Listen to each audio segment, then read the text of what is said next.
इश्क का भूत शेफाली के पापा को कब आया पूरा।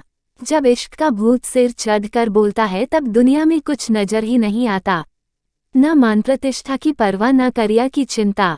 शेफाली भी ऐसी ही सिरफिरी लड़की थी। उसे जब जीत नजर आया तो वह उस पर जी जान से फिदा हो गई। बेशक जीत को भी उसका साथ अच्छा लगा, लेकिन जीत को पहले अपनी बहन सुमन के विवाह की चिंता थी। शेफाली रईस बाप की औलाद थी, जिसने न गरीबी देखी थी और न ही भूख। वो अपने मन की करना जानती थी। वो गर्ल्स हॉस्टल में रहती व मौज मस्ती करती। उसके पिता की पेपर मिल थी। वे एक जाने माने उद्योगपति थे, सो शेफाली के पास एक से बढ़कर एक ब्रासेस का अंबार लगा रहता। हमेशा सजी संवरी ज्वेलरी से लगदक हाथ में पर्स लिए बाहर घूमने के अवसर तलाशती शेफाली की पढ़ने में कोई रुचि नहीं थी। कॉलेज में एडमिशन तो उसने समय बिताने के लिए ले रखा था। उसे तलाश थी ऐसे युवक की जो दिखने में हैंडसम हो और उसके आगे पीछे घूमे। जीत से उसकी नज़रें कॉलेज के फंक्शन में मिली और उसे उसमें सारी बातें नजर आईं जिनकी उसे तलाश थी। वो हौले हौले बोलता और किसी फिल्मी नायक सा उसके इर्द गिर्द डोलता। अंधा क्या चाहे, दो आंखें। शेफाली खर्च करने के लिए तैयार रहती। दोनों खूब घूमते। महानगरों में वैसे भी कौन किसे जानता है या कौन किसकी परवाह करता है।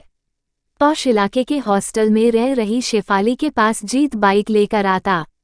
वह अदा से इतराती लहराती उसके संग चली जाती। जब लौटती तो सहेलियों को अपने रोमांस के किस्से बताकर इम्प्रेस करती। चूंकि उसकी सहेलियां स्टडी में व्यस्त थीं, उन्हें तो अपने रिजल्ट की अधिक फिक्र रहती। वे उसकी कहानी सुनने में कोई दिलचस्पी नहीं लेती थीं। इधर जीत भी पढ़ाई में पिछड़ता चला गया। उसका सारा वक्त शेफाली के बारे में ही सोच कर निकल जाता। शेफाली के दिए गिफ्ट उसे भारी तोहफे नजर आते। वो उसे कभी टी शर्ट देती, कभी ब्रेसलेट तो कभी गॉगल्स। वो खुद को हीरो से कम नहीं समझता। वो यही समझता कि शेफाली उससे विवाह करेगी और वो एक उद्योगपति का दामाद बनकर मालामाल हो जाएगा। इधर शेफाली जीत संग आउटिंग पर थी। उधर उसके पापा अशोक ने प्राइवेट डिटेक्टिव से सारी जानकारी इकट्ठी करवा ली थी कि वो कहाँ जाती है, क्या करती है। शेफाली के पापा अशोक जी ने जमाना देखा था। वे पल भर में सारा माजरा समझ गए थे। उन्हें समझ आ गया कि उनकी लाडली महज दिल बहलाव कर रही है।